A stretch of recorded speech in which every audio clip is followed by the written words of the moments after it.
Welcome back to Hayes' Hard Drive. This evening we are delighted to welcome a very special guest, drummer, everything percussion, and co-founder of the dynamic group, the California Honeydrops. Ben, welcome to the show, man. How's it going? It's going great. Thank you. Thanks for having me. Absolutely. We appreciate you taking your time out to come and speak with us and giving us some insight to the wonderful group that you guys have put together. And speaking of insight, I've been doing my research and learning a lot about you and the roots of this group.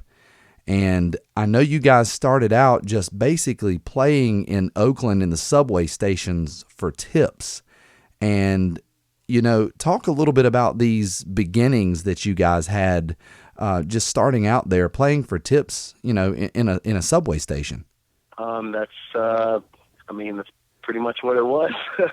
we were in the Bay Area Rapid Transit by where we lived in Oakland, and we'd stake the spot out in the afternoon, and while the commuters got off the trains, we'd be sitting there, and we made a little demo on GarageBand that we would sell for $5, and we had a tub bass that we called the Soul Tub, and there were three of us at the time, and playing washboard, guitar, trumpet, tub bass, like kind of a mix of we called it the Soul Tub because while we kind of had like a jug band outfit, we were doing more, we'd sing like Wilson Pickett tunes, and we'd just sing anything, we wanted to, and so and it was fun. And we'd make a little scratch, and the Bay Area was the cost of living wasn't as extreme back then, so we were able to do that a lot, and not starve. And so we made our burrito money, our milkshake money, and then from there, we just got more little gigs. We had a little cheese shop gig at this place called the Cheese Board Pizza in Berkeley. We used to play at lunchtimes on Wednesday, and more gigs from there, and we were able to just be a band and gather our fan base. We had the mailing list. I think that's a crucial component. We stayed in touch with all the people down in the BART stations that wanted to know more about us, and we had our MySpace page and all that kind of stuff. So we just try to create the fan base from there, and that's how we started. That was over 10 years ago. That's a whole lot more difficult to do then versus now. The MySpace pages, that's the beginnings of things. And now, the world of social media is just blossomed.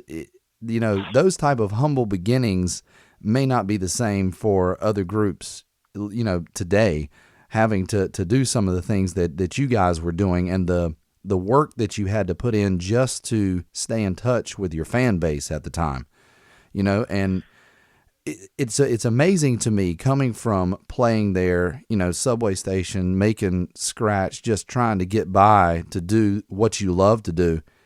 Then you're going out in 16 and 17 and supporting an artist like Bonnie Raitt on her North American tour, supporting artists like Buddy Guy and B.B. King and Dr. John. I'm sure as these things have come through, is that just a surreal experience as you reflect back on where you began? Yes, you're absolutely right. I didn't personally think I was going to be doing music for a living.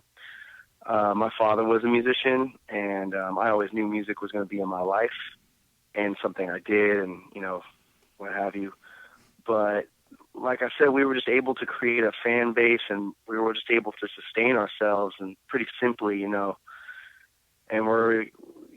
we didn't have a lot of overhead, and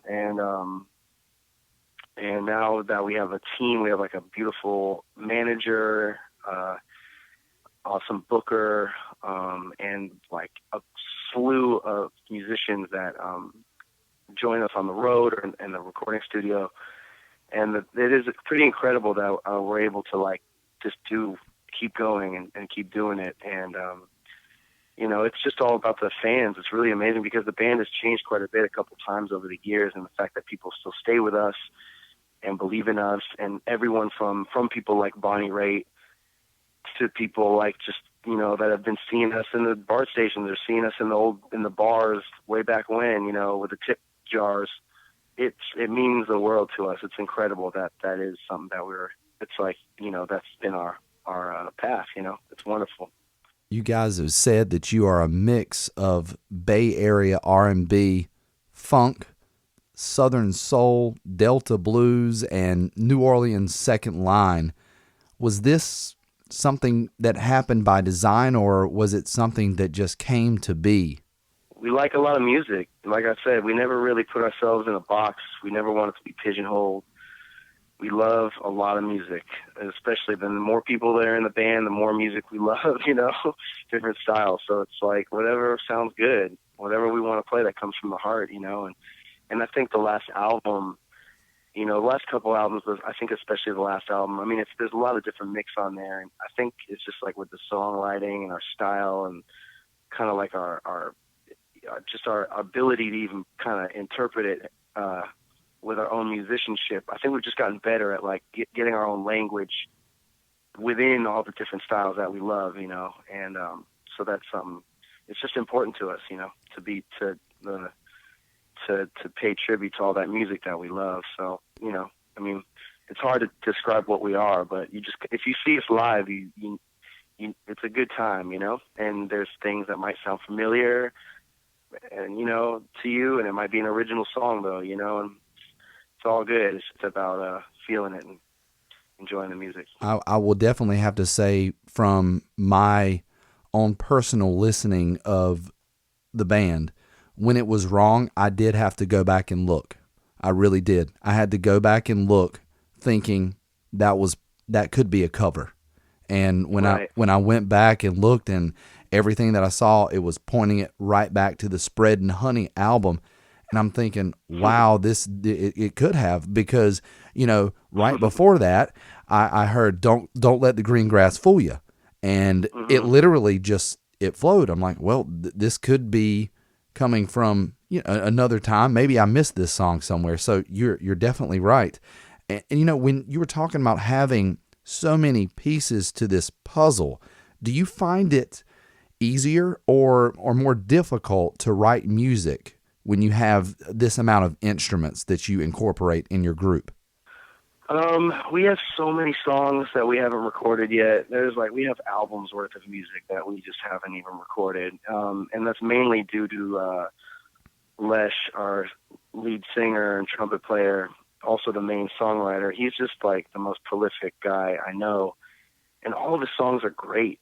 He's just got great ideas, and he's just really good at like incorporating all those styles and just like flavors from different kinds, styles of music, everything from Zydeco to South African music that he's influenced by, to reggae music, to country blues, everything, jug band stuff. And it all just comes out of him really easily. And, and so some stuff we play and we try and we're like, okay, we'll just put that on the shelf for now.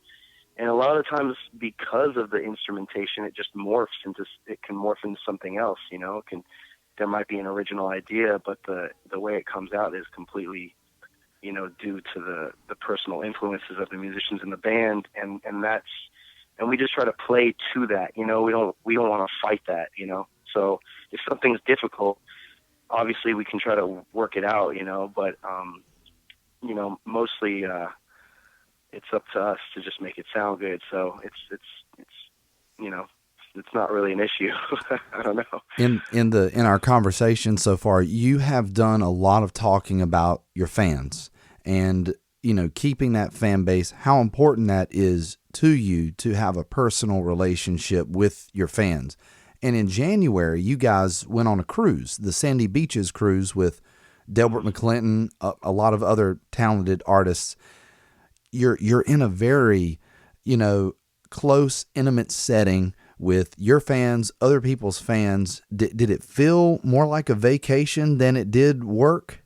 Yeah, that was a great cruise. Delbert McClinton is he's like been such a major support for us. He's just it's just really cool, that he loves our band. and his band are a bunch of great people too. And for us, it was funny because being on that cruise, we didn't really know anyone really. So we were like the newbies, and it was a pretty familial kind of vibe. Everyone had been doing that for a while. But the beautiful thing was everyone just kind of welcomed us with open arms, and it became, I mean, for us, getting to hang with cool musicians, and that, you know, when there's no ego, it's always a vacation. You know, if you're hanging and you're playing and people just drop the BS, then it's a vacation, you know? Then you're just like, it's life and it's lovely. And it's when there's like, you know, a lot of the schmoozing and egos and clicks and, you know, the hustle grind part, that doesn't feel like a vacation. But you know, on the cruise it was great, and yeah, so it was a nice relaxing vibe for sure. So on stage, when you guys were playing, did you have an opportunity to collaborate with some of the artists and bands that were along with you, you know, kind of do a jam with a whole bunch of other groups and artists? Yes. Yeah, definitely. That's one of the cool things about that cruise and the legendary rhythm and blues cruise that we do. It allows for like freedom and allows you to mix it up with like a bunch of musicians you might not get to hang like that with otherwise. So it's special. So I'm going to take the liberty here, and I'm going to create my own event, and I'm going to take 3 people from that cruise that I absolutely love. Obviously, we're going to take the California Honeydrops. Okay. Mark Broussard. Oh yeah, he's great. Yeah, wonderful. And Mingo Fish Trap. Uh-huh. Yep. I would love to have you 3 together, have all 3 of you play a set, and then bring all 3 of you together at the very end to collaborate. Man, I've had the opportunity to talk with Mark and, you know, speak with him about his music, and Roger. That, man, just, oh my goodness, you 3 together, I think would just come together and make some wonderful music, man. If I could have a concert of my own and put it on my dollar, that's what I'd do right there. I'd have you guys. And we want to make it happen here in North Carolina. That's what we want to try to do, man. Want to make it happen for the people here. So I'll wait for the deposit. You know what? I'm gonna save my pennies, brother. Gonna save my pennies. So the California Honeydrops, they have 5 studio albums, 1 live album, and this song here is off their 2010 album, Spreadin' Honey. We talked about it just a moment ago. It's When It Was Wrong. This is Delane Hayes, and you're listening to Hayes' Hard Drive.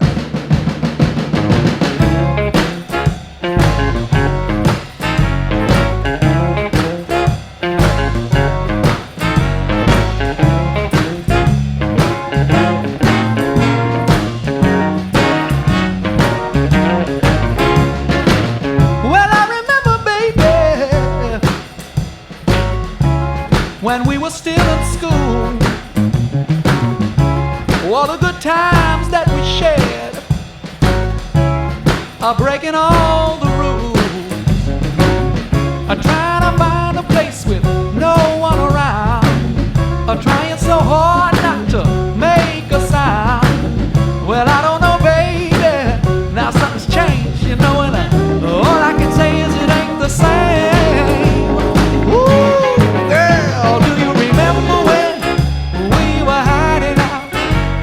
Sneaking out, falling or making out. Now that you're here to stay, you know the thrill is gone. I liked it better when it was wrong. I liked it better when it was wrong. Well, you knew I had a woman, yeah, and I knew you had a man. But one look was all it took, girl, and I knew it was my chance. So I came on over while he was gone. Nobody but you and me, baby, all night long. Well, I don't know, baby, now something's changed, you know, and all I can say is it ain't the same. Ooh, baby, do you remember when we were hiding out just to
You know the thrill is gone. I liked it better when it was wrong.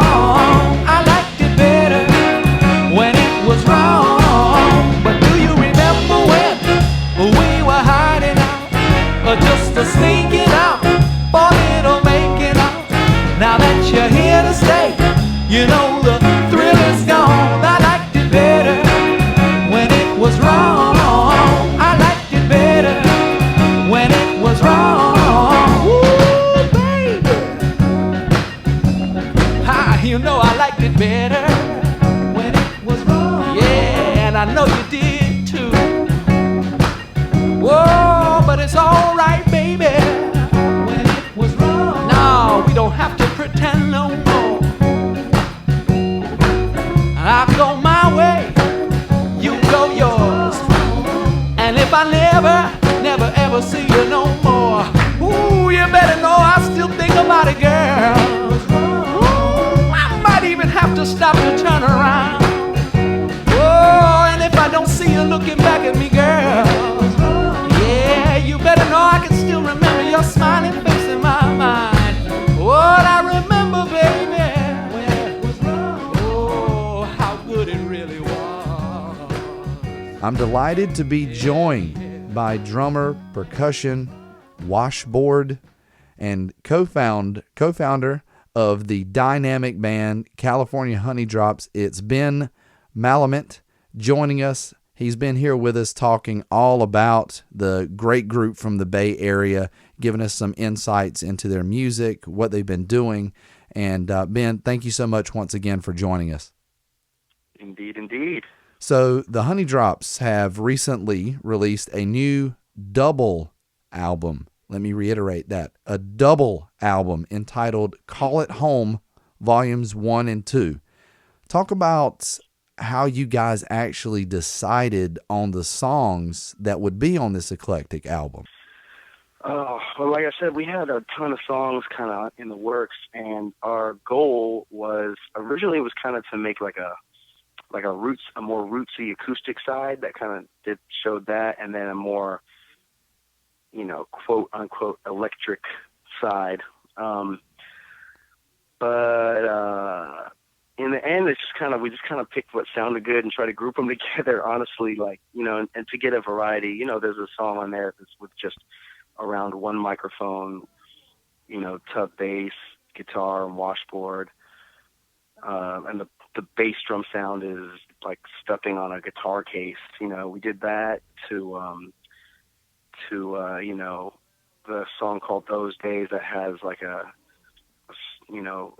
small orchestra behind it, and kind of takes on an old school R&B ballad thing. And we have some shuffles, and we have something influenced, a little reggae influence, and it's all over the map, but we try to keep it cohesive and not too crazy. And also, the albums themselves are not very long, so even though it's 2 albums, it's not like a crazy amount of time to even, sit down with it. So we just wanted to make it a nice experience for people, and kind of, we've been around for 10 years. We have a lot of music and styles, and we just wanted to give that to people. So that was the main,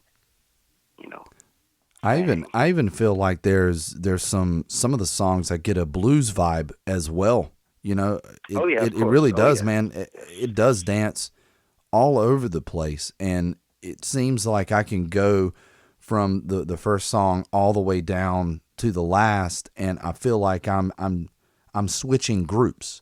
I'm not listening to the same group because it sounds different as I'm going through, and that's I think that's what people like. You guys actually are making albums, putting things on your albums that everybody can listen to, not just one type of group, one people that, I like the blues, or I like the Zydeco, or I like, an R&B. We've got it all on this album. Thank you very much. So you guys, when you're in the studio, you were talking about this just a moment, gathering around with different types of instruments. It's not always, our common types of instruments. Do you guys record together, or is it an instrument by instrument recording? How do you guys do that in the recording studio? it depends on the track, but mostly it's all live, the rhythm section at least. That's another thing about this album is we wanted to get more of a live sound, so the rooms we chose were like specifically, sounded good when everything all mushed together with the piano and sometimes the horns and even the voices all together with the drums and the bass. And we wanted that natural sound as much as we can get it. We had like a percussionist on a ton of the tracks, while I was playing drums as well. So we just had that extra bubble and fire going, just to keep the vibe lively in the room while we were recording it, because that's what we want to capture. It's not the mechanics, but the organics.